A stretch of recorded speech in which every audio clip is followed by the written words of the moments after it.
Today we're at the Barnes Foundation. We visited the Barnes Foundation in February to see an exhibition about Alexei Brodovich. He was a graphic designer and a photographer. He was the art designer of the Harper Bazaar magazine from 1934 to 1958. This exhibition focuses on Brodovich's legacy, considers his collaborations with many of the major figures of 20th century photography, and encourages new perspectives on art direction and graphic design. Brodovich called Philadelphia home beginning in 1930. While Dr. Barnes was building his collection of modern European paintings and introducing it to the city, Brodovich was introducing leading European design to his students, and later, through his work at Harper's Bazaar, to a wider audience. One thing that I found in the 7 years plus research that has gone into making the show is that stories around Brodovich are more often found in the oral histories and testimonies, diaries and memoirs of others. And I think this is the first time that these stories have been brought together in this way. I mean, sure, there have been exhibitions and modest exhibitions and monographs dedicated to his design work, but this is the first show that really focuses on his impact on 20th century American photography. How long have you been doing this for?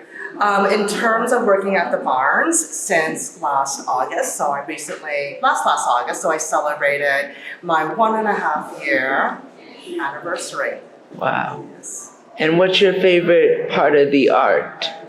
Well, in terms of this particular exhibition, it was really astonishing for me to see Brodovich's versatility working across different media. So for example, here with this Martini poster, you can see that he dabbled in poster design for his commercial clients. In this case, it's for the Martini company.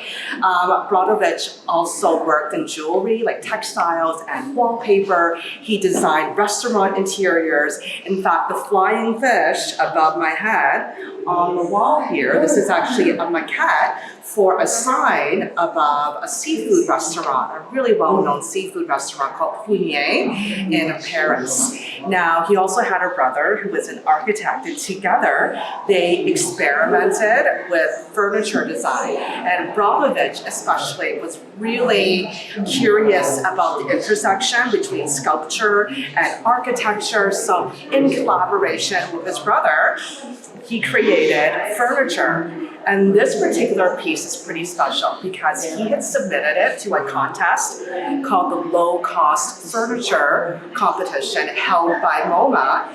And of all the 3 chairs that he had submitted, this had won 3rd prize in the category of seating. And what the judges loved about this chair was the fact that, hey, if you wanted some extra cushioning, you could insert fabric straps or weave them throughout these cords. And right behind you, we see, if you turn around, we see his book illustrations. So he also dabbled in engravings for these book designs as well. So, and I personally think because he loved expressing his creativity across so many disciplines, that this might have compelled him to become an art director, because as an art director, you control a multitude of creative aspects of a work. In this case, Harper's, Bazaar, which we see in the room behind us. So, from 1920 to 1930, he was living in Paris, and it just so happened that John Slory Jenks, who was a businessman and trustee at a school here, an art school called the Pennsylvania Museum School of Industrial Art, was abroad, and Brodovich was assigned to take his daughter on a tour of Paris.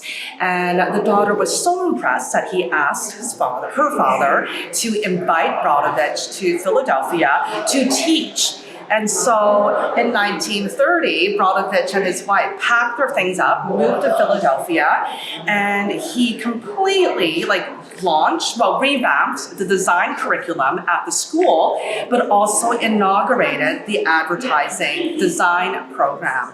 And one of the pedagogical novelties that he brought to the school was really highlighting problem solving and critical discourse and highlighting the camera, like the medium of photography.